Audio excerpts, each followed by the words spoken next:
En 4 semanas, Estados Unidos hundió más de 130 buques de guerra iraníes, destruyó más de 8.000 objetivos militares, eliminó al líder supremo, al ministro de Defensa, al jefe del Estado Mayor y a decenas de comandantes. Golpeó fábricas de misiles, instalaciones nucleares, bases aéreas y radares. Por cualquier medida histórica, es una de las campañas militares más intensas desde la Segunda Guerra Mundial. Y Hormuz sigue cerrado. Eso no tiene sentido, o al menos eso es lo que parece a primera vista. Porque si Estados Unidos tiene el poder para hacer todo eso, ¿por qué no puede abrir un estrecho de 33 kilómetros? La respuesta a esa pregunta no está en el poder militar. Está en la naturaleza específica del problema que Hormuz representa. Y es un tipo de problema para el que los misiles, los portaaviones y los bombarderos no tienen solución directa. Eso es lo que este video viene a explicar. Empecemos por lo básico para entender la escala de lo que está en juego. En condiciones normales, más de 120 buques transitan el estrecho de Hormuz cada día. Llevan alrededor de 15 millones de barriles de crudo, más el 20% del gas natural licuado global. Por ese corredor de 33 kilómetros pasa el combustible que calienta hogares en Europa, mueve fábricas en Asia y abastece economías enteras que no tienen otra fuente alternativa realista. Desde que comenzó el conflicto, ese número cayó a 5 o 6 barcos por día. Casi todos iraníes o de países que negociaron paso seguro con Teherán. La Agencia Internacional de Energía calificó esto como el mayor desafío de seguridad energética de la historia. Goldman Sachs revisó sus proyecciones de inflación al alza y recortó las de crecimiento. JP Morgan estima pérdidas de suministro de hasta 4,7 millones de barriles diarios solo contando Irak y Kuwait. El precio del barril superó los $100 y sigue presionado. Y todo eso mientras la armada más poderosa del mundo opera en la región. Entonces, ¿cuál es el problema real? Para entenderlo, hay que entender cómo funciona el control de Hormuz desde el lado iraní. Y es más simple de lo que parece. Irán no necesita una flota para cerrar el estrecho. No necesita misiles de largo alcance ni tecnología avanzada. Lo que necesita es exactamente lo que tiene: una costa larga, terreno montañoso, y la capacidad de lanzar amenazas baratas y difíciles de detectar de forma constante.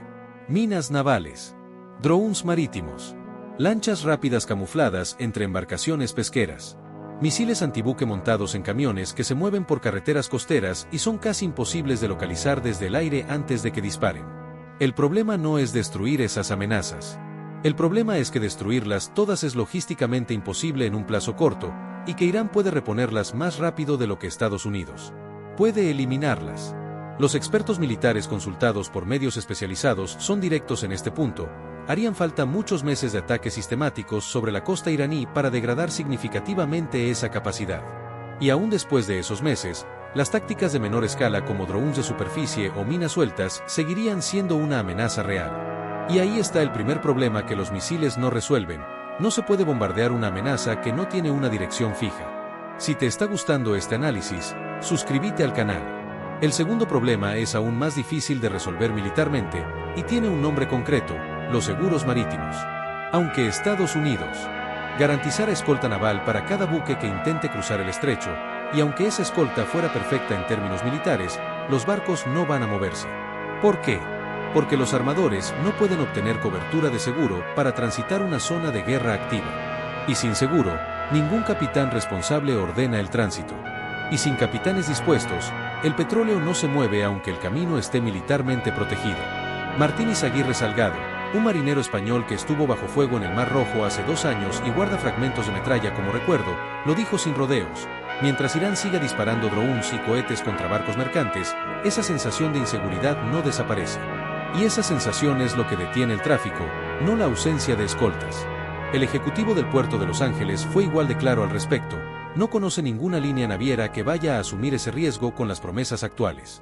Lo que haría falta para que los barcos vuelvan a moverse, según varios ejecutivos del sector, es un cese del fuego real. No promesas de escolta. Eso lleva al tercer problema, que es político y tiene consecuencias que van más allá del estrecho. Estados Unidos intentó construir una coalición internacional para proteger el paso de buques. Presionó a aliados europeos, a Japón, a Corea del Sur, a Australia. Trump amenazó con consecuencias para quienes no se sumaran. Dijo que la OTAN estaba cometiendo un error grave. El resultado fue un rechazo casi unánime. Francia dijo que no es parte del conflicto y que no participará. Alemania, Italia, España, Australia, Polonia dijeron que no o que necesitan más tiempo. El Reino Unido bajó el tono de sus declaraciones. Lo que sí ocurrió es que varios países empezaron a negociar bilateralmente con Irán para obtener paso seguro para sus propios barcos. India despachó 3 buques de guerra para escoltar sus cargamentos de gas y petróleo después de llegar a un acuerdo con Teherán. Japón e Irán iniciaron conversaciones similares. Corea del Sur siguió el mismo camino. Eso crea un escenario que debilita directamente la posición de Estados Unidos. Mientras Washington intenta construir un frente unido de presión sobre Irán, sus propios aliados están negociando acuerdos individuales con Teherán. Irán no tiene que romper una coalición porque esa coalición nunca llegó a formarse. Y según varios reportes, Irán está aprovechando esas negociaciones para pedir que las transacciones se hagan en yuanes, no en dólares. Cada acuerdo bilateral que Irán cierra con un importador de energía erosiona un poco más el orden que Estados Unidos quiere imponer. El cuarto problema es físico, y es el más subestimado. Mover un convoy de buques cisterna a través de un estrecho de 33 kilómetros bajo amenaza activa no es una operación sencilla. Los buques cisterna más grandes miden más de 300 metros de eslora. En el espacio navegable real del estrecho, con las limitaciones de profundidad y tráfico, el margen de maniobra es mínimo. Un destructor que intenta proteger un buque cisterna necesita espacio para moverse y encontrar el ángulo correcto para interceptar amenazas entrantes. Pero el propio buque que protege le crea puntos ciegos. Y el tiempo de reacción ante un dron o un misil lanzado desde la costa es de segundos, no de minutos. Para escoltar adecuadamente un convoy de entre 5 y 10 buques, se necesitarían entre 8 y 10 destructores solo para esa travesía. Si en condiciones normales cruzaban más de 120 barcos por día, la matemática de cuántos destructores harían falta para restablecer aunque sea una fracción de ese tráfico es imposible de sostener. Y hay un dato que casi no se menciona. El año pasado, la Marina de Estados Unidos desactivó sus 4 dragaminas estacionados en el Golfo Pérsico. Los reemplazó con buques de combate litoral más ligeros y menos preparados para operar bajo fuego sostenido. En un estrecho donde Irán ha estado desplegando minas, esa decisión complica significativamente cualquier operación de escolta. Volvamos al inicio. Estados Unidos destruyó miles de objetivos. Hundió la mayor parte de la flota iraní. Demostró una capacidad de proyección de fuerza que no tiene paralelo en la historia reciente. Y Hormuz sigue cerrado para la mayoría del tráfico comercial. No porque Estados Unidos sea débil, sino porque el problema que Hormuz representa no es un problema militar convencional. Es un problema de naturaleza asimétrica, económica y política simultáneamente.